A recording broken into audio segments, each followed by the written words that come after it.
At the end of the growing season, which is usually late fall or early winter, it's always a good idea to winterize your hose. So what does that mean? Well, number one, you want to make sure that you disconnect the hose or detach it from the spigot. Second thing you want to do is you want to make sure that you get all of the water out of the hose, because when water freezes, of course it's going to expand and that may cause your hose to burst. So the hump that I am creating here is allowing the water to actually drain downhill. So once we get that done,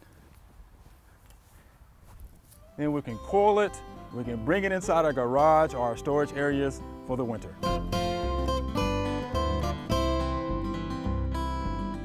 Thanks for watching. We have other quick tips. Just subscribe below.